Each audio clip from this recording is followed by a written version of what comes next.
আমরা যখন সিনেমাটা মোটামুটি রাফ কাটটা প্রিভিউ করি, আমরা 4 থেকে 5 জন ছিলাম। 4 থেকে 5 জনের মধ্যে যে সময়টা ছিল, কেউ একটা মানে রুমটা থেকে কোনো একটা কাজের জন্য বের হতে চায়নি। মানে টোটাল সময়টা আমরা লেগেছিলাম এবং সবার এক্সপ্রেশন ইজ ভেরি গুড।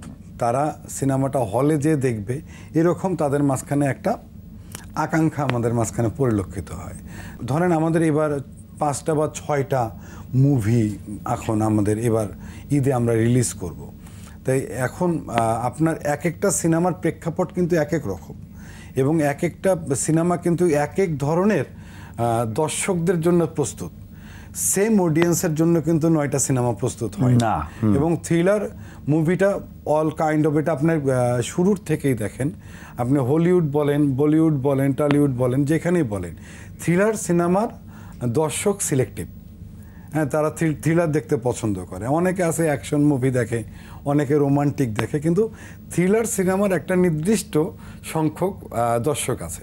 আমি সেই দর্শকদের উদ্দেশ্যে বলবো যে আপনারা এবার নিরাশ হবেন না, আপনাদের জন্য প্রস্তুত খুব ভালো একটা থ্রিলার সিনেমা। এই যে সিনেমার আপনি খুব ভালো একটা পয়েন্ট বলেছেন যে সব সিনেমা তো সব দর্শকের জন্য না। তো ধরেন মোশাররফ করিম ভাইয়ের যে দর্শকরা আছেন তারা কিন্তু বরবাদ দেখবেন, তারা জঙ্গলি দেখবেন, কিন্তু যারা জঙ্গলি বরবাদ দেখবেন তারা কি চক্র দেখবেন? আপনার দেখেন, আমি সিনেমার দর্শক হিসেবে বলি, আমি যখন আমার জীবনের একটা সময় প্রচুর সিনেমা দেখতাম, হ্যাঁ, এবং আমি এখনও প্রচুর সিনেমা দেখি এবং আমি সিনেমাগুলো কম্প্যারিজন করি। এখন বর্তমান সময়ে যদি আপনি বলেন, আপনার বলিউডকেও ডমিনেট করতেছে সাউথের মুভি। আপনি 70 বা 80-র দশকের বাংলাদেশের যে মুভির প্রেক্ষাপট, সেটার সাথে বর্তমান সময়ের সাউথের মুভির গল্পের প্রেক্ষাপট। কালার এক্সপার্ট, জর্জ স্যাপ এবং মাইল্ড অন হ্যান্ডস টেকনোলজি সমৃদ্ধ অরিক্স ক্রিস্টাল ওয়াশ আপনার লন্ড্রি এক্সপার্ট। অনেকখানি সিমিলার। সেক্ষেত্রে মনে হয় যে বাংলাদেশের সিনেমা আমরা 20 বছর বা 30 বছর আগে সাউথের চেয়ে আগায় ছিলাম। যারা আমাদের গল্পগুলোর ধারণা থেকে এখন তারা মনে হয় যে সিনেমা তৈরি করতেছে। এখান থেকে লিসেনিংটা হলো, গল্পটা যদি ভালো হয় দর্শক আসবে, গল্পটাই হিরো, গল্পটাই হিরো। আমরা এই জিনিসটাই সিনেমায় করতে চাইছি। তা আমি তো কখনোই বরবাদের কম্পিটিটর না, বা বরবাদ আমার কম্পিটিটর না। আমার কম্পিটিটরটা আমার এখানে কম্পিটিশনে কি, আমরা এক একজন এক এক ধরনের দর্শকদের জন্য, এক এক ধরনের চার্মিংয়ের জন্য। আপনাদের জন্য একটা রিস্ক আছে, বা এটা সবার জন্যই চ্যালেঞ্জ, সেটা হচ্ছে দর্শক দেখতে পারে মতো পৌঁছে দেয়া, আর কি ওই জায়গাটায় পৌঁছে দেয়া। আমার ধারণা 70 to 80% দর্শক মোশাররফ করিমের জন্য হলো, গল্পের জন্য হলো, যে আলোচনা হচ্ছে তার জন্য হলো 302 দেখবে এবং নিরাশ হবে না। আমরা নিরাশ হতে চাই না, ভালো ভালো সিনেমা দিয়ে আমরা এগিয়ে যেতে চাই।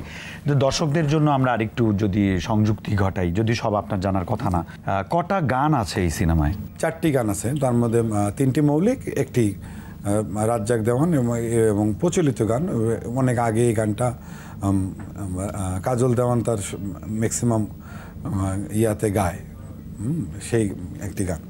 মোশাররফ করিম ভাই, আপনারা যখন মনে করেছেন, নিশ্চয়ই আলাপ করেছেন যে এই ক্যারেক্টারটা কি করতে পারে, মোশাররফ করিম ভাইকে তো নিয়েছেন। মোশাররফ করিম ভাই কতটুকু জাস্টিফাই করেছেন এই চরিত্রের সঙ্গে? মোশাররফ ভাই একজন অসাধারণ মানুষ, অসাধারণ অভিনেতা। এই গ্রুপ ডিসকাশনগুলো যতদিন ছিল তত সবগুলোতে আমি ছিলাম না, আমি 1টা বা 2টা ছিলাম। তার মধ্যে উনি নিজেকে ভাঙার যে প্রবণতা, সেটা আমি তার মাঝখানে ব্যাপকভাবে লক্ষ্য করেছি। যেমন তার একটা বিখ্যাত সিরিজ ছিল মহানগর, সেটাতে উনি পুলিশের ক্যারেক্টার করছেন এবং এখানে তো উনি ডিবি পুলিশের ক্যারেক্টার করছেন। আচ্ছা। এবং সে প্রতি সময়ে আমি সচেতনভাবেই কাজগুলো করছেন, কখনো যেন আপনার মহানগরের হারুন এটা যেন না মনে হয়, দুয়ে না চলে আসে। এবং আমার এই জিনিসটা তার আমার ব্যাপকভাবে আমার ভালো লাগছে যে না, একটা মানুষ কতটা ডেপথ থেকে কাজ করে। হ্যাঁ, সেই জায়গাগুলো মানে মোশাররফ ভাইকে আপনি যত ওনার সাথে মিশবেন না, আপনি তত বেশি অবাক হবেন। এই জায়গা থেকে আমার মনে হয়েছে উনি ওনার অভিনয়ে কোনো প্রকার কার্পণ্য করেননি।